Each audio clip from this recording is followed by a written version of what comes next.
नमस्कार, कैसा online classes में आपका फिर से स्वागत है। यह केमिस्ट्री का वापस से आपके लिए ऑनलाइन क्लासेज का प्रोग्राम चलाया जा रहा है। तो गौर करेगा, मैं कुछ बातें आपसे कहने जा रहा हूँ। अपने विद्यालय का रिजल्ट कल आ चुका है। बहुत ही अच्छे नंबर आए सभी के। ऋतिक मालव ने उसमें टॉप किया है 86.20% के साथ। तो इसके लिए अपने पूरे विद्यालय को हार्दिक बधाई। और आपके लिए भी यह प्रेरणा होनी चाहिए कि अब हमें इनसे ही ज़्यादा परसेंट बनानी है, इनके रिकॉर्डों को तोड़ना है। तो उसके लिए आपको लगातार मेहनत करनी पड़ेगी। इनको आप मिसाल बनाकर चलो कि हमें इनको तो पीछे रखना ही है और 90 के अबोव ऊपर परसेंट बनानी है। तो उसके लिए हमें बहुत ही मेहनत करनी पड़ेगी, बहुत ही ज़्यादा पढ़ाई करनी पड़ेगी, क्योंकि जो सब कुछ है वह सिर्फ पढ़ाई है। पढ़ाई के अलावा ऐसा कोई शॉर्ट ट्रिक नहीं है जो आपकी परसेंट बना सके। तो केवल और केवल हमें किस पर ध्यान देना है? पढ़ाई पर। पढ़ाई है जो हमें सब कुछ दिला सकती है, ये आपको याद रखना है। तो मैंने आपको बता दिया। अब आपके सामने 12th क्लास है, सीरियस हो जाइए और पढ़ने लग जाइए। बच्चों को पीछे छोड़ने लग जाइए और रिकॉर्ड तोड़ने के लिए तैयार हो जाइए। आज हम लेक्चर नंबर 18 में केमिकल काइनेटिक्स का जो चैप्टर हमारे चल रहा था उसके बारे में थोड़ा सा 70% यह चैप्टर अपन के खत्म हो चुका है थ्योरी के रूप में, और 30% लगभग अभी बचा हुआ है। उसमें 3-4 टॉपिक हैं जो कि बहुत ही इम्पोर्टेंट होते हैं। उनमें से भी क्वेश्चन आते हैं, तो उनको आप अच्छे से समझना, ताकि अगर क्वेश्चन आ जाए तो आपको रिकॉर्ड तोड़ने में परेशानी ना हो। तो आप देखिएगा, टॉपिक आपके सामने लिखा हुआ है संघट्ट सिद्धांत। संघट्ट सिद्धांत का मतलब होता है कोलिजन थ्योरी। कोलिजन का मतलब आपको पता है, फिजिक्स में आपने पढ़ चुके हो आप फिजिक्स में 11th में टक्करें। यानी कि आपको पता है, मैं पहले भी बता चुका हूँ कि कोई भी जब रिएक्शन होती है, कोई भी जब अभिक्रिया होती है, तो होता क्या होगा कि उसमें जो अभिकारक अणु हैं, उन अभिकारक अणुओं के मध्य क्या होती होगी बताओ? टक्करें होती होगी, जिसके फलस्वरूप उत्पादों का निर्माण होता होगा। यही हमें समझ में आता है। अच्छा, अगर वो टक्करें होती हैं, क्या बोला मैंने? अगर वो टक्करें होती हैं तो क्या सभी टक्करों से उत्पाद का निर्माण होगा, या कुछ ही टक्करें होंगी जो उत्पाद का निर्माण कर पाएगी? यानी कि मैं क्या कहना चाह रहा हूँ, बोर्ड पे देखिएगा कि अगर हम किसी अभिक्रिया का अध्ययन कर रहे हैं, मान लेते हैं कोई अभिकारक है R, यानी कि कोई रिएक्टेंट है जिसे हमें किसमें बदलना है बताओ? प्रोडक्ट में बदलना है, यानी कि इस अभिक्रिया को संपन्न कराना है।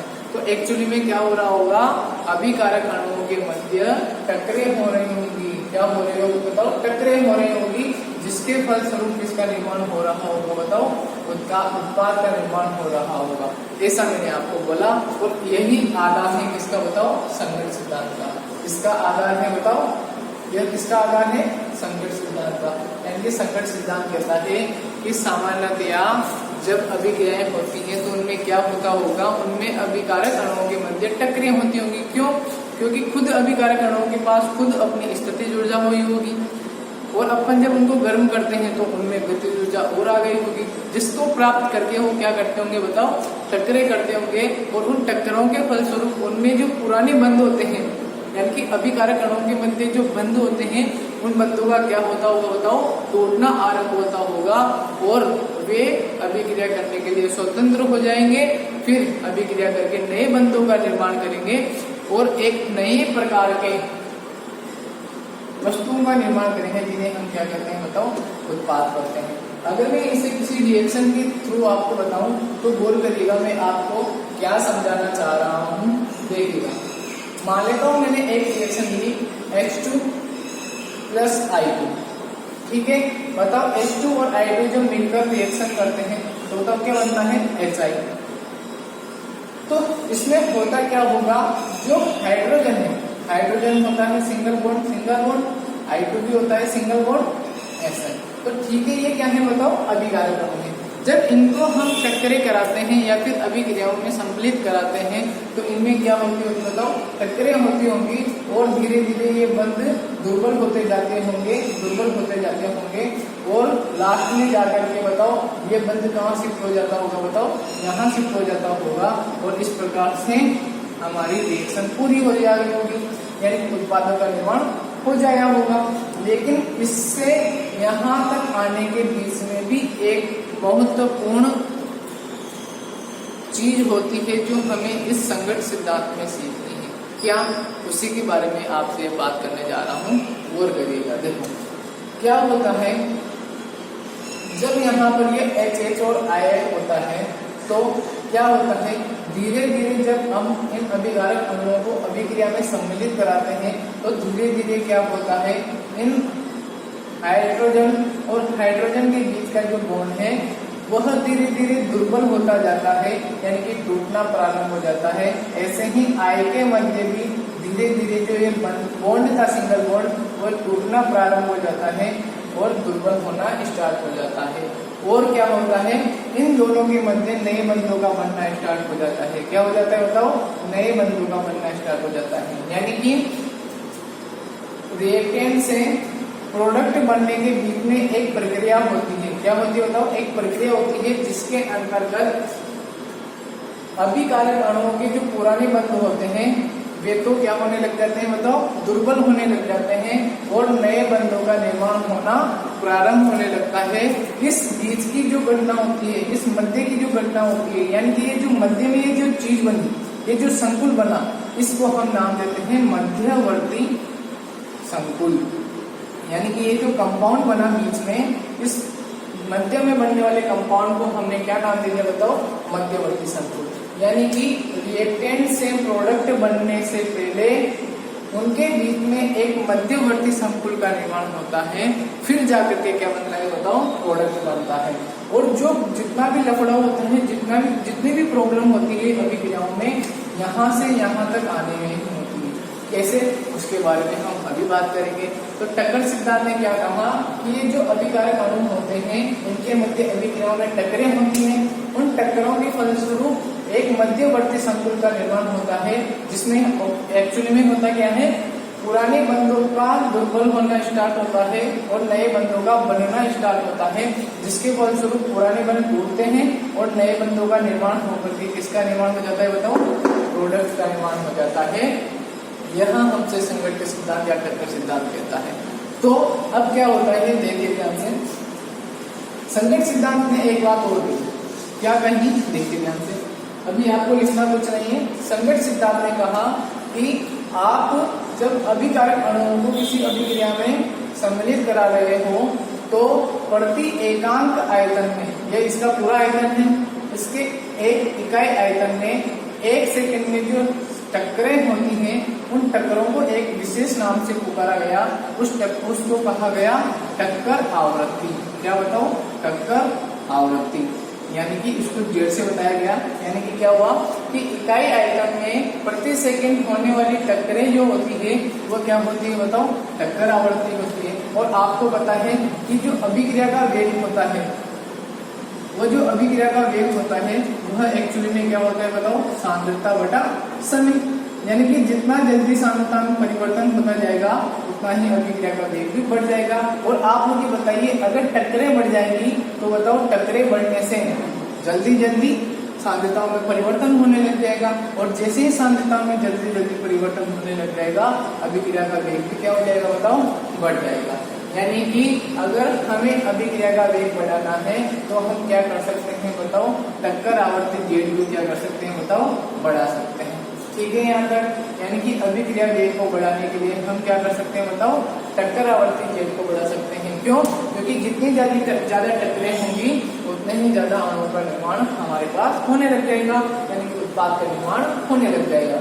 अब इसमें हम एक और बात देखते हैं, देखिए ध्यान से कि सर आपने बताया कि टक्करों से ही, यानी कि जो मेन पॉइंट होता है वो होती है टक्कर, लेकिन क्या सर जितनी भी टक्करें होती है उन सभी से ही क्या अणुओं का निर्माण या उत्पाद का निर्माण होता है क्या? देखिए ध्यान से, संगत सिद्धांत कहता है इन्होंने देखा कि जो आप अभिक्रिया करा रहे हो उसमें इकाई आयतन में जो 1 सेकेंड में टक्करें हो रही है ना, उनको हम जेड नाम दे दिया।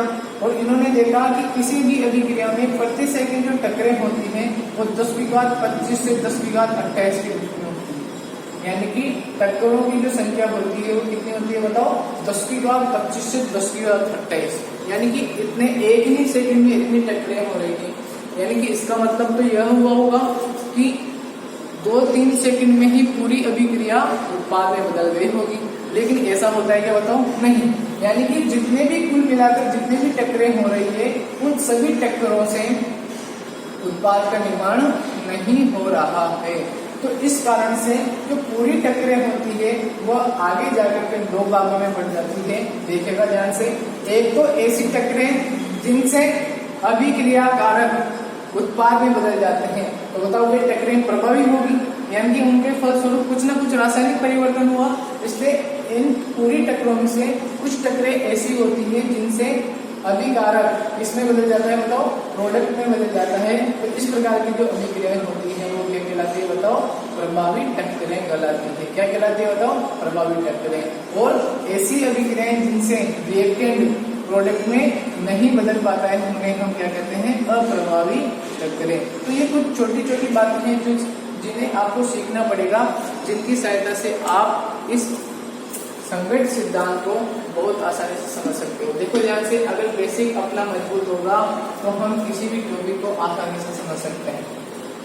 तो अभी तक हमने बात की कि जो कुल टक्करें होती है उन्हें हम प्रति सेकंड में जो कुल टक्करें होती हैं उन्हें हम जेड कहते हैं। सामान्यतः जो टक्करों की संख्या होती है वो 10⁻25 से 10⁻28 होती है। लेकिन जो सभी टक्करें होती है वे सभी टक्करें प्रभावी नहीं हो पाती। यानी कि कुल टक्करों को आगे जाकर के 2 भागों में बांटना पड़ता है। एक तो वे टक्करें जिनसे रिएक्टेंट प्रोडक्ट में बदल जाता है, प्रभावी टक्करें कहलाती है। और ऐसी टक्करें जिनसे रिएक्टेंट प्रोडक्ट में नहीं बदल पाता, अप्रभावी टक्करें होती है। यानी कि टक्करों का वे ही भाग है कौन सा, प्रभावी टक्करें, जो आर को किसमें बदलता है बताओ, प्रोडक्ट में बदलता है। यानी कि अगर मैं अभिक्रिया वेग को प्रदर्शित करूं तो बताओ इस अभिक्रिया वेग को केवल कौन सा घटक प्रभावित कर सकता है बताओ, प्रभावी टक्करों वाला ही घटक प्रभावित कर सकता है। यहाँ तक आपको बात समझ में आ जानी चाहिए। अब हम आगे की तरफ बढ़ते हैं, देखिएगा।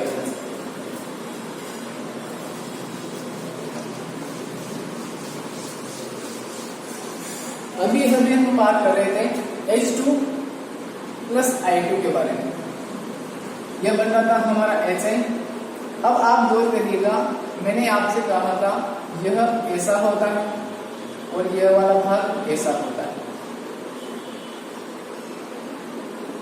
ठीक है। यह कैसा होगा बताओ, यह ऐसा होगा। अब क्या हो रहा होगा, इनके मध्य धीरे धीरे पुराने बंध दुर्बल हो रहे होंगे और नए बंधों का बनना स्टार्ट हो रहा होगा, जिसको हमने अभी नाम दिया था मध्यवर्ती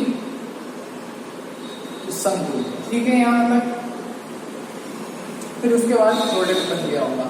तो हमें क्या करना है बताओ, अभी जो हमने टक्करों को 2 भागों में बांटा था, बताओ ऐसी टक्करें जो अभिकारक अणुओं को उत्पाद में बदल सके वो तो कहलाती थी प्रभावी टक्करें, और ऐसी टक्करें जो उत्पाद में नहीं बदल सकती वो कहलाती थी अप्रभावी टक्करें। तो बताओ यहाँ से यहाँ तक लाने के लिए बताओ कौन सी अभिक्रियाएं आएंगी, कौन सी टक्करें आएंगी बताओ, केवल प्रभावी टक्करें ही हमें सहायता करेगी। यानी कि अगर हमें अभिक्रिया वेग का मान बढ़ाना है तो हम प्रभावी टक्करों को बढ़ा सकते हैं। यानी कि एक बात निकल कर आई कि R को अगर हमें मध्यवर्ती संकुल में बदलना है तो बताओ किसकी आवश्यकता होगी बताओ, प्रभावी टक्करों की आवश्यकता होगी। यहाँ तक क्लियर के बाद अब हम आगे बढ़ते हैं। देखिएगा ध्यान से, आपको केवल समझते जाना है, अभी कुछ भी नहीं लिखना है, ठीक है। अब इसके बाद हम अगर बात करें तो ध्यान से देखना, जो कुल टक्करें होती हैं उन कुल टक्करों में से, ध्यान से देखना, इन कुल टक्करों में से केवल वे ही टक्करें होती हैं जो अभिकारक को उत्पाद में बदल सके, वे टक्करें कहलाती है प्रभावी टक्करें। ठीक है। अच्छा, हमने ये भी पढ़ लिया कि जो कुल टक्करें होती है वो 10 की घात 25 से 10 की घात 28 होती है। यानी कि इसका मतलब तो यह हुआ कि कुछ ही क्षणों में, कुछ ही पलों में पूरी की पूरी अभिक्रिया समाप्त हो गई होगी। लेकिन बताओ ऐसा होता है क्या? बताओ नहीं। क्यों? क्योंकि फिर हमने पढ़ा कि कुल टक्करों में से कुछ ही टक्करें ऐसी हो पाती है जो बताओ प्रभावी टक्करें होती है, अर्थात अभिकारक अणुओं को किसमें बदल पाती है? बताओ प्रोडक्ट में बदल पाती है। इसलिए अभिक्रिया धीरे धीरे चलती है। तो फिर ऐसा क्या कारण रहा होगा जिसके कारण पूरी की पूरी टक्करें प्रभावी टक्करें नहीं बन पा रही होंगी? उसके बारे में हमें पता होना चाहिए। तो सभी टक्करों को यानी कि अभिकारक अणुओं को ऐसा कौन सा घटक है जो प्रोडक्ट में बदलने से रोक रहा है? यानी कि ऐसे कौन कौन से घटक हैं, ऐसे कौन कौन से अवरोध हैं जो अभिकारक अणुओं को प्रोडक्ट में बदलने से रोक रहे हैं? ऐसे 2 अभिकारक होते हैं, गौर करिएगा, ऐसे 2 अभिकारक होते हैं, ऐसे 2 अवरोध होते हैं। कौन कौन से? एक तो होता है ऊर्जा अवरोध, अभी पढ़ेंगे इनके बारे में। एक होता है ऊर्जा अवरोध, एक होता है अभिविन्यास अवरोध। नाम से आपको पता चल गया होगा, देखिएगा ध्यान से। ऊर्जा अवरोध का मतलब क्या होता है कि हम जिन अभिकारक अणुओं के मध्य टक्करें करा रहे हैं, जिन अभिकारक अणुओं के मध्य टक्करें करा रहे हैं, उनके पास कम से कम इतनी ऊर्जा तो होनी चाहिए कि वे प्रभावी टक्करें कर सके या टक्करों में भाग ले सके। अगर उनके पास इतनी ऊर्जा ही नहीं होगी तो क्या बताओ उन अभिकारक अणुओं के मध्य टक्करें हो पाएगी? नहीं। और अगर टक्करें ही नहीं हो पाएगी तो क्या मध्यवर्ती संकुल का निर्माण होगा? नहीं होगा। यानी कि प्रभावी टक्करें होने के लिए किसी भी अभिकारक अणुओं के लिए या किसी भी अभिकारक अणुओं को निम्न 2 अवरोधों को पार करना होता है। कौन कौन से अवरोध बताइए?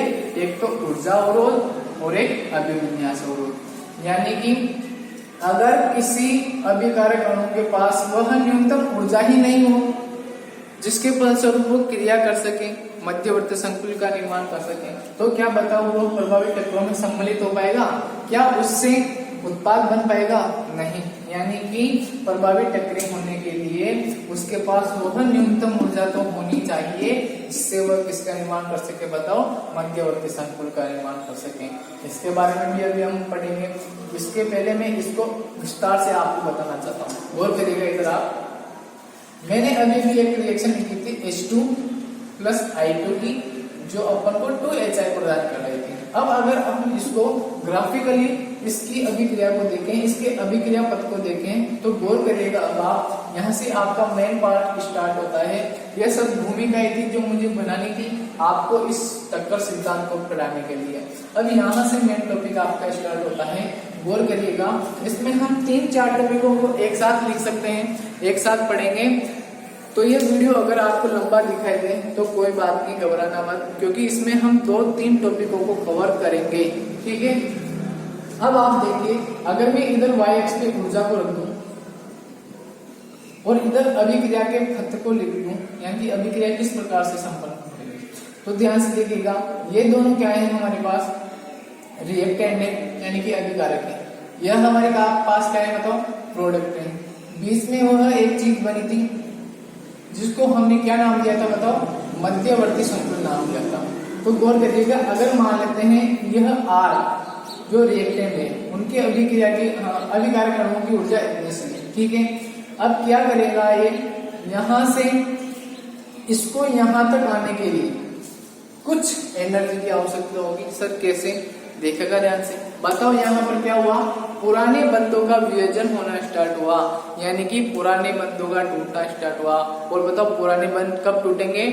जब उन्हें टक्करें करनी पड़ेगी। और टक्करें कब होगी? जब उन्हें कुछ ऊर्जा हमें देनी पड़ेगी, यानी कि हमें उस अभिकारक अणुओं पर कुछ इन्वेस्ट करना पड़ेगा, उनको कुछ ऊर्जा देनी पड़ेगी ताकि वह उस ऊर्जा को प्राप्त करके उस मध्यवर्ती संकुल तक पहुंच जाए। और मध्यवर्ती संकुल के पहुंचने के पश्चात वो किस तक पहुंच जाए? बताओ उत्पाद तक पहुंच जाए। तो अभिकारक अणुओं को यानी कि R को मुझे कुछ ऊर्जा देनी पड़ेगी जिसकी सहायता से वो कहाँ तक पहुंच जाए बताओ, इस मध्यवर्ती संकुल तक पहुंच जाए। फिर जैसे ही मध्यवर्ती संकुल बनेगा उसके बाद तो बताओ अगर हमें किसी पहाड़ी पर चढ़ना है तो बताओ यहाँ से यहाँ तक जाने के लिए ही हमें क्या करना पड़ेगा, अपनी ऊर्जा का उपयोग करना पड़ेगा। उसके बाद तो हम जैसे ही टॉप पर पहुंचेंगे तो नीचे उतरने के लिए हमें किसी भी ऊर्जा की आवश्यकता नहीं होगी। फिर तो ऊर्जा क्या होती जाएगी बताओ, घटती ही जाएगी और किसका निर्माण हो जाएगा बताओ, प्रोडक्ट का निर्माण हो जाएगा। तो क्या समझे आप कि किन्हीं भी अभिकारक अणुओं को प्रोडक्ट में बदलने के लिए एक इस ऊर्जा अवरोध को पार करना होता है, जिस ऊर्जा अवरोध के टॉप पर बताओ क्या चीज उपस्थित होती है बताओ, मध्यवर्ती संकुल उपस्थित होता है।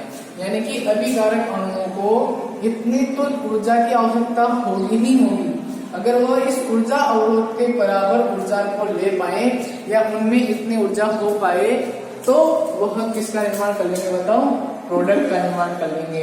यानी कि उनके मध्य जो टक्करें होने लग जाएगी वो कौन सी हो जाएगी बताओ, प्रभावी टक्करें होने लग जाएगी। तो ऊर्जा अवरोध के बारे में आपको कुछ पता चला। यानी कि क्रियाकारक अणुओं को वह न्यूनतम ऊर्जा की आवश्यकता तो जरूर पड़ेगी जिसकी सहायता से वो किस अवरोध को पार कर जाए बताओ, ऊर्जा अवरोध को पार कर जाए, ताकि वह किस में बदल जाए बताओ, प्रोडक्ट में बदल जाए। यहाँ तक आपको समझ में आ गया होगा। अच्छा, यहाँ पर 2-3 बातें छिपी रहती हैं जिनको आपने 11th क्लास में पढ़ लिया था, फिर भी मैं आपको एक बार बताता हूँ। आपने नाम सुना होगा देली ऊर्जा, सक्रियण ऊर्जा, इस प्रकार की ऊर्जाओं का आपने नाम सुना होगा। तो गौर करिएगा, ध्यान से देखिए। मान लेते हैं यहाँ तक की जो ऊर्जा का जो लेवल है, यहाँ से यहाँ तक का लेवल है वह है 100, ठीक है, 100 जूल यहाँ से यहाँ तक की एनर्जी, ठीक है, हमने मान ली। अच्छा, अभिकारक अणुओं के पास पहले से ही कुछ ऊर्जा है नहीं है बताओ, यहाँ से यहाँ तक की मान लेते हैं ये कितनी है बताओ, 10 जूल है। कितनी बताओ, 10। अब देखेगा ध्यान से, बताओ ये अभिकारक अणु इतनी कितनी ऊर्जा ले ताकि यहाँ तक पहुंच जाए बताओ, 10 तो इनके पास है ऑलरेडी। यानी कि उन्हें यहाँ से यहाँ तक पहुंचने के लिए इतनी एनर्जी की और आवश्यकता होगी। कितनी एनर्जी की बताओ, इतनी एनर्जी की। तो बताओ 100 में से मैं किसको घटा दूं, इतनी सी को, ताकि ये बचे। तो बताओ 100 में से इतनी सी घटेगी तो कितनी बचेगी, 90। तो देखिएगा ध्यान से, यहाँ पर 2 चीजें निकल के आती है। यह जो पूरी एनर्जी होती है यहाँ से यहाँ तक की, यह तो कहलाती है देहली ऊर्जा। यानी कि इन अभिकारक अणुओं को उत्पाद में बदलने के लिए इस दहलीज को पार करना ही पड़ेगा, और इस दहलीज पर आने के लिए उन्हें कम से कम इतनी ऊर्जा की तो आवश्यकता होगी ही होगी। इसी न्यूनतम ऊर्जा को क्या कहते हैं हम बताओ, दहलीज ऊर्जा कहते हैं। आई बात समझ में, दहलीज ऊर्जा क्या होती है कि वह न्यूनतम ऊर्जा जिसके द्वारा बताओ, वह न्यूनतम ऊर्जा जिसके द्वारा अभिकारक अणु ऊर्जा अवरोध को क्या कर सके, पार कर सके, या ऊर्जा अवरोध तक पहुंच सके, उस ऊर्जा को हम क्या कहते हैं बताओ, दहलीज ऊर्जा कहते हैं। अच्छा, ये तो अभिकारक अणु की ऊर्जा है। अब बताओ यहाँ से यहाँ तक घटा दिया हमने, तो बताओ 10 तो उनके पास पहले से ही थी, बताओ उनको एक्स्ट्रा कितनी पड़ी आवश्यकता, 90। तो 90 जो होती है, यानी कि जो अतिरिक्त ऊर्जा होती है, बताओ ध्यान से, अगर अभिकारक अणु नहीं होता तो क्या वह उत्पाद का निर्माण कर पाता, नहीं। अगर उसको हम इतनी ऊर्जा और दे दें तो बताओ वह क्या हो जाएगा, सक्रिय हो जाएगा, और सक्रिय होकर के मध्यवर्ती संकुल का निर्माण कर देगा, जिससे कि किसका निर्माण हो जाए बताओ, प्रोडक्ट का निर्माण हो जाए। तो बताओ यहाँ से यहाँ तक जो अपन ने उसको अतिरिक्त ऊर्जा दी, यहाँ से यहाँ तक जो हमने उसको अतिरिक्त ऊर्जा दी, उस अतिरिक्त ऊर्जा को हम कहेंगे यानी कि यहाँ से यहाँ तक पहुंचने के लिए हमें उसको अतिरिक्त ऊर्जा देनी पड़ेगी, जिससे वह ऊर्जा प्राप्त करके क्या हो जाए बताओ, सक्रिय हो जाए। और इस सक्रिय होने के लिए उसे जितनी ऊर्जा की आवश्यकता होती है उसे हम कहते हैं सक्रियण ऊर्जा। यानी कि उस अभिकारक अणु को यहाँ से यहाँ तक पहुंचने के लिए जितनी ऊर्जा की आवश्यकता होगी उसे हम कहेंगे सक्रियण ऊर्जा। और दहलीज ऊर्जा किसे कहेंगे कि किसी के भी पास अगर इतनी ऊर्जा हो जाए कि वह इस ऊर्जा अवरोध को पार कर जाए तो वह न्यूनतम ऊर्जा क्या कहलाती है बताओ, दहलीज ऊर्जा कहलाती है। इतना सा आपको समझ में आना चाहिए। फिर हम पढ़ेंगे अभिविन्यास अवरोध के बारे में। इसमें क्या करेंगे अपन, देखिएगा ध्यान से। अभिविन्यास अवरोध क्या होता है गौर करिएगा, मान लेता हूं मैं ये रिएक्शन करा रहा हूं, एक मान लो मैं NO2 की रिएक्शन करा रहा हूं, ठीक है। NO2 प्लस NO2 मिलकर के बना रहा है N2O4। तो गौर करिएगा आप, N यानी कि यह नाइट्रोजन का अणु है, इस पर 2 ऑक्सीजन के अणु जुड़े हुए, ठीक है। ऐसे ही बताओ अगर यहाँ पर भी N2O हो तो वह कुछ इसी प्रकार का रहेगा। अब क्या होगा, इन दोनों अणुओं के मध्य क्या होगी बताओ, टक्करें होंगी, जिनके फलस्वरूप किसका निर्माण हो जाएगा बताओ, N2O4 का निर्माण हो जाएगा। किसका बताओ, N2O4 का। तो आप गौर करके समझना क्या होता है, देखिएगा ध्यान से। अगर बताओ NO2 और NO2 से N2O4 कब बनेगा, जब नाइट्रोजन और नाइट्रोजन के मध्य क्या हो बताओ, बंध का निर्माण हो।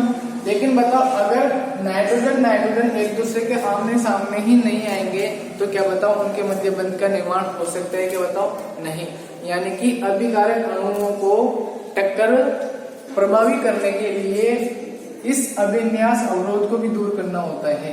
यानी कि उनके मध्य जो टक्करें होती हैं उनका अभिविन्यास भी क्या होना चाहिए बताओ, सही होना चाहिए।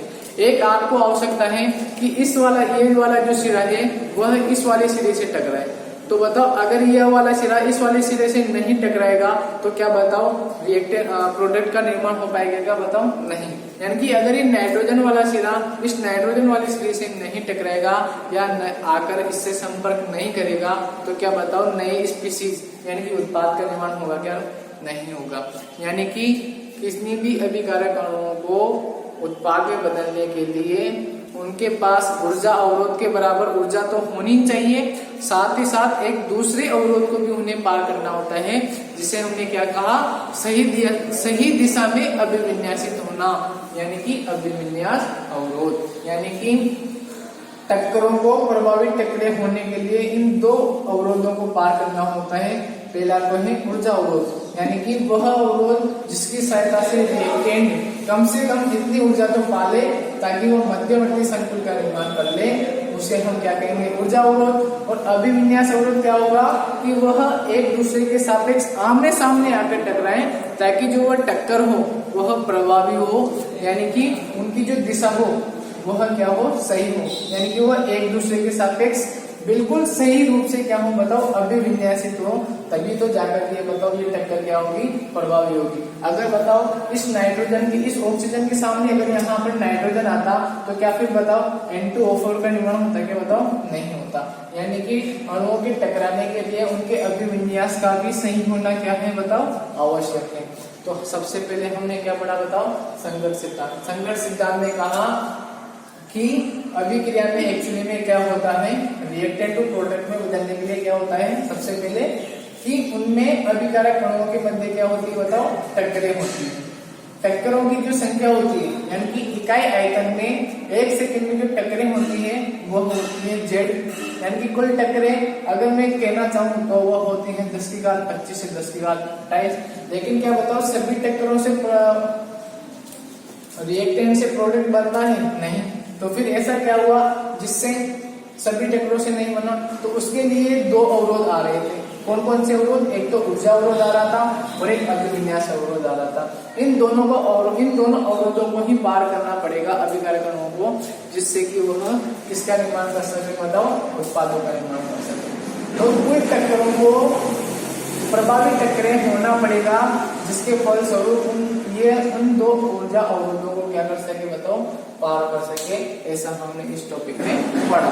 यहाँ तक आपको अच्छे से क्लियर समझ में आ गया होगा। अब इसकी थ्योरी लिखना स्टार्ट करते हैं। तो सबसे पहले आप लिखिएगा, मैं इसको हटा दूं, ये आपको समझ में आ गया। अच्छा है, गैसीय ऊर्जा और सक्रिय ऊर्जा की मैं परिभाषा लिखा दूंगा आपको बाद में, पहले आप इसको संघर्ष सिद्धांत लिखना स्टार्ट कीजिए। देखिए ध्यान से,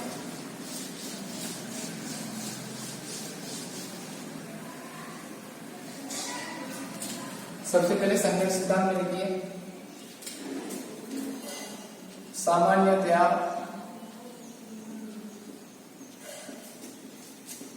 जब अभिक्रियाएं होती हैं तो अभिकारक अणुओं, अब आपको पूरा समझ में आ जाएगा, देखिएगा ध्यान से। तो सामान्यतः जब अभिक्रियाएं होती हैं तो अभिकारक, अभिक्रियाकारक, कुछ भी आप लिख सकते हो, अभिक्रियाकारक अणुओं के मध्य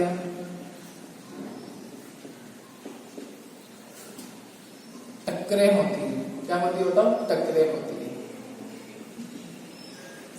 यही संगतवाद सिद्धांत, यही संगतवाद सिद्धांत का आधार है। यानी कि इसी को बेस लेकर के उसने कौन सा सिद्धांत दिया बताओ? संगतवाद सिद्धांत। किसको बेस लेकर के? टक्करों को बेस लेकर के। तो सामान्यतः जब अभिक्रियाएं होती है तो अभिकारक अणुओं के मध्य टक्करें होती है, अभिकारक अणुओं के मध्य टक्करें होती है। यही संगतवाद सिद्धांत का, यही संगत सिद्धांत का आधार है। अतः जब अभिकारक अणुओं के मध्य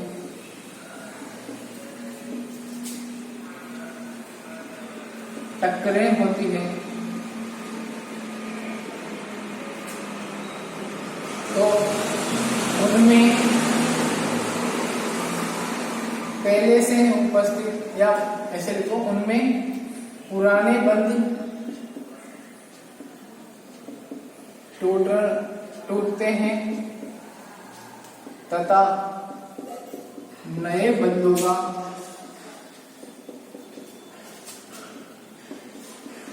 निर्माण होता है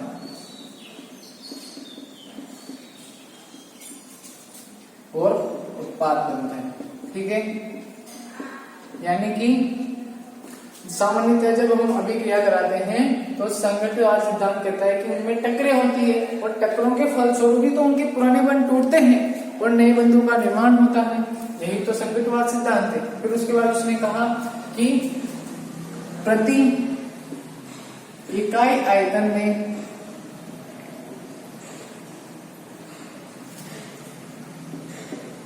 प्रति सेकंड होने वाली टक्करें,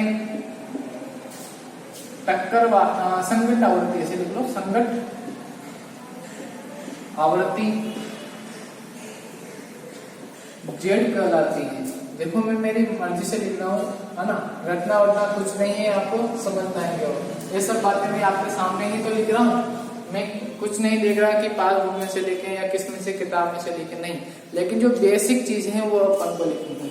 एक तो उसमें टक्कर शब्द आना चाहिए, एक उसमें पुराने बंध और नए बंधों का जिक्र होना चाहिए, संगत आवृत्ति का जिक्र होना चाहिए। तो प्रति इकाई आयतन में प्रति सेकंड होने वाले टक्करों की संख्या ही क्या कहलाती है? संगत आवृत्ति कहलाती है। सामान्यतया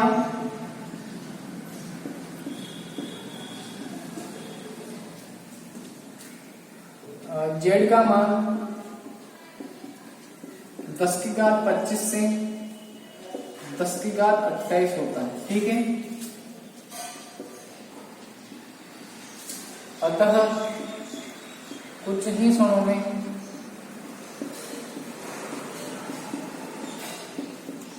अभिकारक, है ना, अर्थात कुछ ही क्षणों में अभिकारक किसमें टूट जाने चाहिए बताओ? उत्पाद में टूट जाने चाहिए। अतः कुछ ही क्षणों में अभिकारक अणु उत्पाद में बदल जाने चाहिए। लेकिन बताओ ऐसा होता है क्या? बताओ नहीं होता। तो फिर बताओ इसको ऐसा होने से कौन रोकता है? बताओ प्रभावी टक्करें, यानी कि जो कुल टक्करें होती हैं उनमें से कुछ ही टक्करें होती है जिनके फलस्वरूप आर किसमें बदलता है? पी में बदलता है। उन्हें हम क्या कहते हैं बताओ? प्रभावी टक्करें कहते हैं। फिर हम पढ़ेंगे कि जो प्रभावी टक्करें होती हैं उन्हें कुछ ही अणु पार कर पाएंगे, यानी कि बताओ उनके पास इतनी क्षमता होगी कि वह उन दो अवरोधों को पार कर गए होंगे, एक तो ऊर्जा अवरोध को और एक अभिविन्यास अवरोध को। आइए लिखते हैं। तो बदल जाने चाहिए, परंतु यहां कैसे लिखो? परंतु कुछ ही अणु, या ऐसे लिखो कुछ ही अभिकारक उत्पाद में बदलते हैं या उत्पाद में परिवर्तित होते हैं।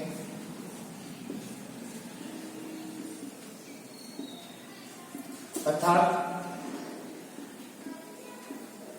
कुल टक्करों में से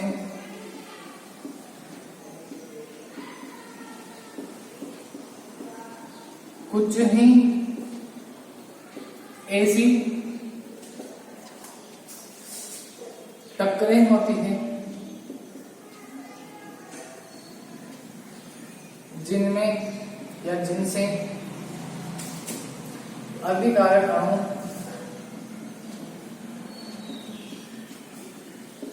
उत्पाद में परिवर्तित होते हैं। तो बताओ ऐसी टक्करों को हमने क्या नाम दिया था? बताओ प्रभावी टक्करें, यानी कि वे टक्करें जो प्रभावी हो, यानी कि जिनसे कुछ न कुछ परिवर्तन हो रहा हो। कुछ न कुछ का मतलब होता है केमिस्ट्री में या रसायन में रासायनिक परिवर्तन, ठीक है, यानी कि रिएक्टेंट टू प्रोडक्ट। तो परंतु कुछ ही अभिकारक उत्पाद में परिवर्तित होते हैं, अर्थात कुल टक्करों में से कुछ ही ऐसी टक्करें होती हैं जिनसे अभिकारक अणु उत्पाद में परिवर्तित होते हैं। ऐसी टक्करें प्रभावी टक्करें कहलाती हैं। ऐसी टक्करें प्रभावी टक्करें कहलाती हैं। यहां तक आपने जल्दी से नोट करो, फिर हम आगे की तरफ चलते हैं।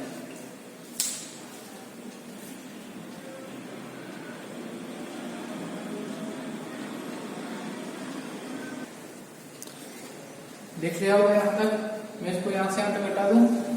तो सबसे पहले हमने क्या पढ़ा कि कुल टक्करें होती है जिन्हें हम संगत आवृत्ति कहते हैं, लेकिन इन कुल टक्करों में से कुछ ही टक्करें होती हैं जो प्रभावी होती है, ठीक है। हटा दूं यहां से यहां तक। अब बताओ इन कुल टक्करों में से जो प्रभावी टक्करें हैं, उन प्रभावी टक्करों को, यानी उन कुल टक्करों को, उन पूरी टक्करों को पूरा का पूरा प्रभावी टक्करों में बदलने के लिए या बदलने से कोई ना कोई चीज रोक रही होगी। यानी कि लिखना नहीं है कि जो कुल टक्करें हैं उन कुल टक्करों को, यानी इन सभी टक्करों को प्रभावी टक्करें होने से कोई ना कोई चीज रोक रही होगी, है ना। यानी कोई न कोई चीज होगी जो इन दोनों के बीच में अवरोध उत्पन्न कर रही होगी। बताओ वो दो अवरोध कौन कौन से? बताओ, पढ़े थे अभी वो अपन ने। एक था ऊर्जा अवरोध और एक था अभिविन्यास अवरोध। यानी कि जो कुल टक्करें हैं, हो सकते हैं उन सभी टक्करों में इतनी ऊर्जा हो ही ना जिससे कि वो उस ऊर्जा अवरोध को पार कर पाए। तो बताओ क्या उत्पाद का निर्माण होगा? बताओ नहीं होगा। वही तो हम समझाने की कोशिश कर रहे हैं। ऐसे बताओ क्या सभी टक्करों में अगर बताओ अणु टकरा रहे हैं, लेकिन बताओ अगर वो सही दिशा में ही नहीं टकरा पाएंगे तो क्या बताओ उत्पाद का निर्माण होगा? क्या नहीं होगा। यानी कि टक्करें होना ही सब कुछ नहीं है।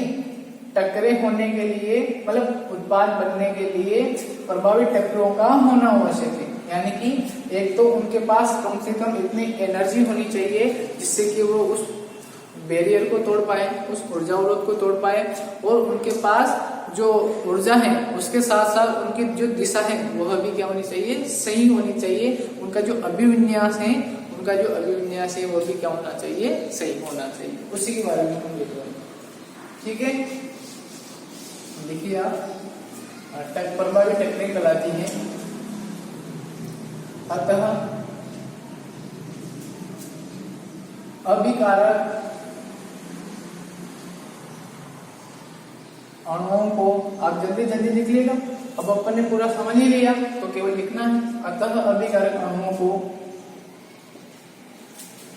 उत्पाद में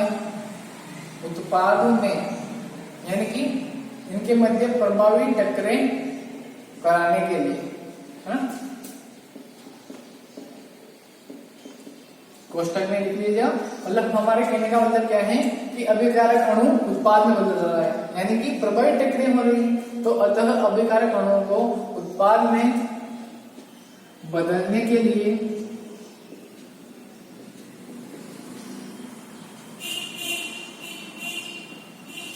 निम्न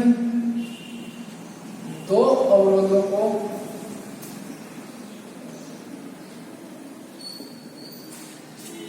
पार करना होता है। सबसे पहला लिखिए आप ऊर्जा अवरोध।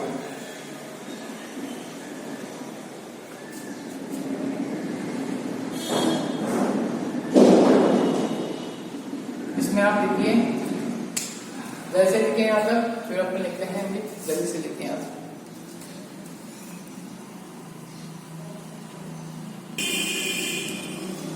इसमें लिखिए आप ऊर्जा अवरोध, लिखिए यहाँ पे जल्दी से।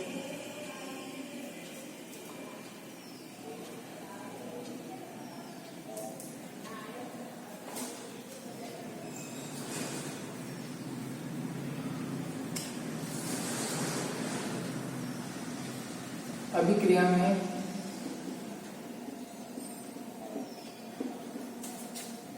अभिकारक अणुओं के पास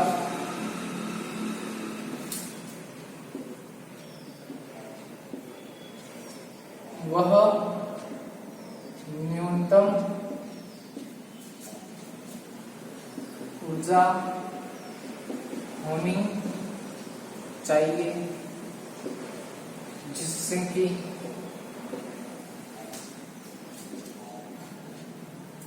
अभिकारक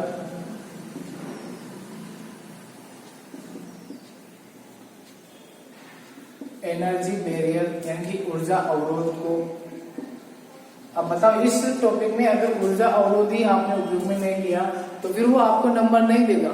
तो ये कुछ ही शब्द होते हैं जिनका हमें उपयोग करना होता है थ्योरी के अंदर। थ्योरी हम अपने हिसाब से लिख सकते हैं, लेकिन उनमें कुछ विशेष शब्द होते हैं जिनका हमें उपयोग करना ही होता है। एक तो आप बिल्कुल रद्दड़ थ्योरी लिख दो तो उसमें नंबर तो नहीं मिलेंगे, आप ही बताओ। तो हमें भी अपनी कुछ क्वालिटी को सुधारना पड़ेगा, उसी के बारे में बात कर रहा था, ऊर्जा अवरोध। ठीक है, तो अभिकारक, जिससे कि अभिकारक ऊर्जा अवरोध को पार कर पाए और उत्पाद में बदल सके। अतः अपन क्या लिखेंगे, बताओ क्या लिखेंगे। अब देरी ऊर्जा की अभी परिभाषा लिख देते हैं कि अतः अभिकारक अणुओं को टक्कर में इतनी एनर्जी मिलनी ही चाहिए, यानी कि उन टक्करों में से कुछ टक्करें होंगी जो उनको इतनी एनर्जी दे पाए, तभी तो प्रभावी टक्करें होंगी। तो हम ये लिखेंगे कि अभिकारक अणुओं को जब टक्कर हुई होगी तो उनको इतनी ऊर्जा मिलनी ही चाहिए जिससे कि वो उस ऊर्जा अवरोध को पार कर सके। यानी कि किसी भी स्पीशीज को ऊर्जा अवरोध को पार करने के लिए जिस न्यूनतम एनर्जी की आवश्यकता होती है उसे हम क्या कहते हैं, देहली ऊर्जा। वही लिखेंगे, बदल सके। अतः, तो ऐसा करो, पहले ग्राफ चेंज करके लिखना। अतः स्पीशीज को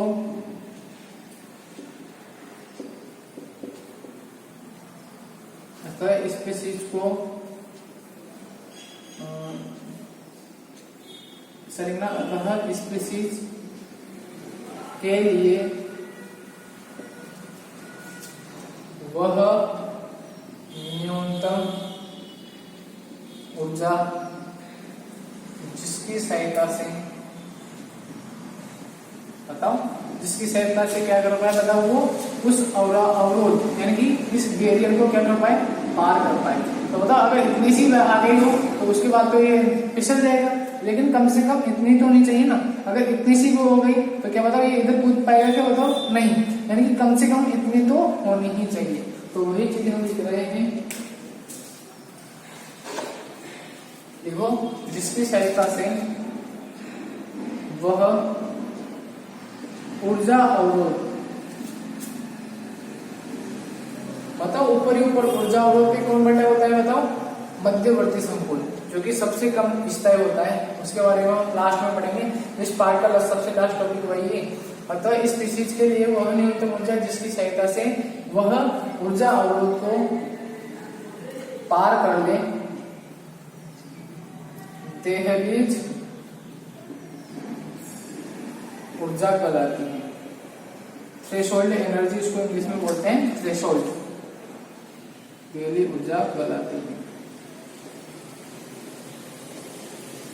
देखिए यहां तक,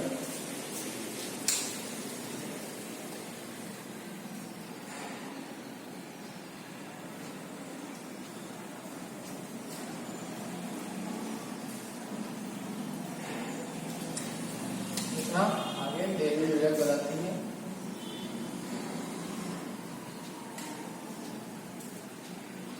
जिन अणुओं में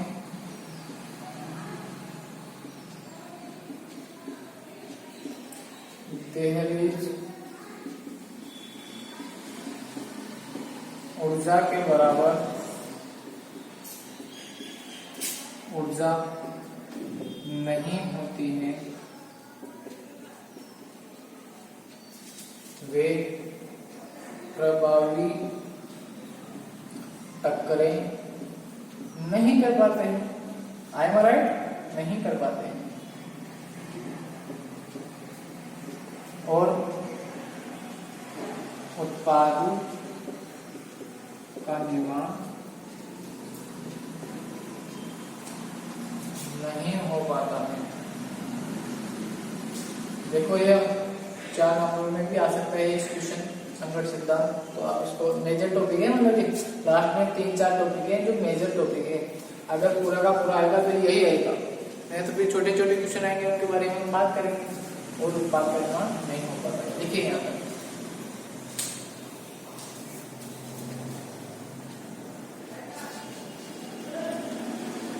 बताओ दूसरा अवरोध कौन सा था? दूसरा अवरोध था अभिविन्यास अवरोध। अच्छा, आप सोच रहे होंगे कि सर ने अभी देहली ऊर्जा बोली थी, सक्रियण ऊर्जा बोली थी, वो तो लिखा ही नहीं, देहली ऊर्जा लिखा ही। तो इनको अपन अलग से पढ़ेंगे, देहली ऊर्जा और सक्रियण ऊर्जा को, क्योंकि एक एक नंबर में परिभाषा आती। ठीक है, अभिविन्यास अवरोध।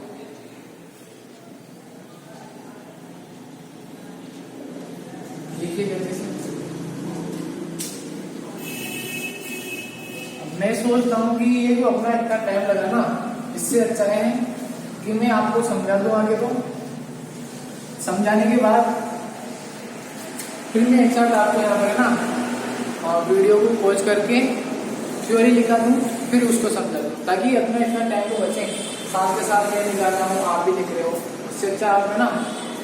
अब आप मेरे को बता देना, जब भी अपन मिलेंगे कक्षा में तब आप बता देना कि सर अगर टाइम कम हो पाए तो आप बता दीजिएगा। ठीक है, मतलब कैसे कैसे टाइम अपन एडजस्ट कर पाएंगे।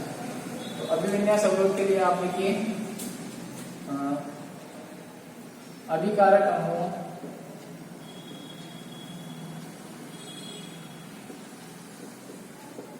के मध्य जब तो उनका सही दिशा में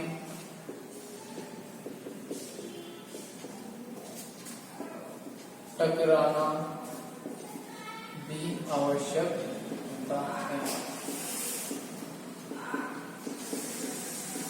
अतः अभिविन्यास, ऐसा लिखना, अतः सही अभिविन्यास युक्त अभिकारक अणु ही उत्पाद में परिवर्तित होते हैं। इसको अगर हम एग्जाम्पल के थ्रू समझना चाहें तो आप देखिएगा, मैंने आपको बताया भी था कि नाइट्रोजन था अपने पास,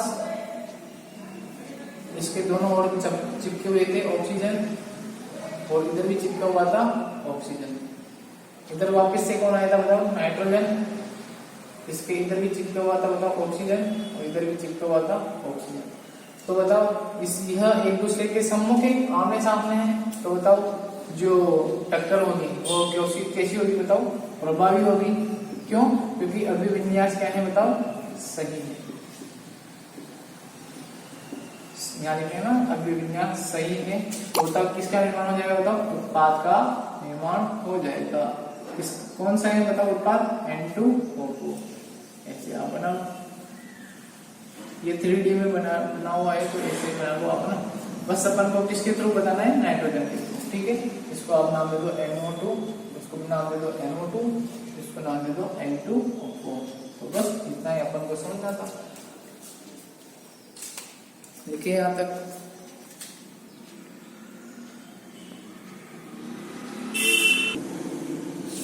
तो इन दो अवरोधों के बारे में हमने आज पढ़ा।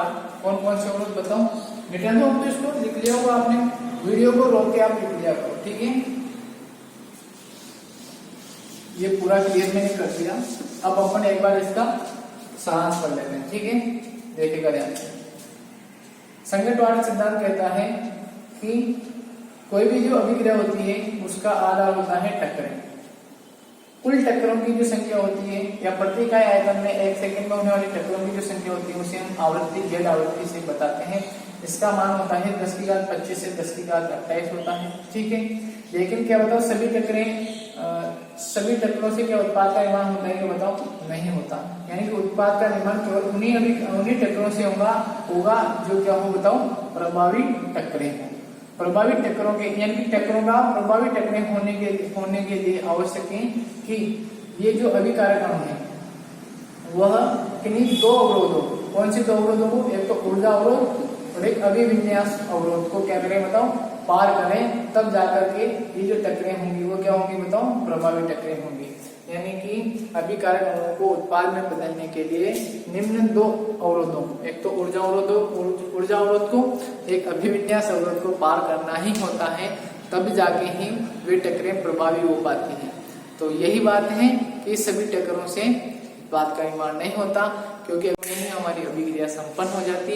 लेकिन ऐसा नहीं हो पाया, क्यों? क्योंकि ये जो दो अवरोध थे ये उनके बीच में रास्ता रोक के खड़े हो गए कि आपको हम दोनों की लाशों के ऊपर होके जाना पड़ेगा, आप हमसे लड़े बिना आगे नहीं बढ़ सकते। तो ये वो दो अवरोध थे जो सभी टक्करों को प्रभावी होने से रोक रहे थे, यानी कि उनके बीच में अवरोध उत्पन्न कर रहे थे। इसलिए हमने इनको क्या नाम दे दिए, अवरोध नाम दे दिया। यानी कि अभिक्रिया के वेग को अगर मैं बढ़ाना चाहूँ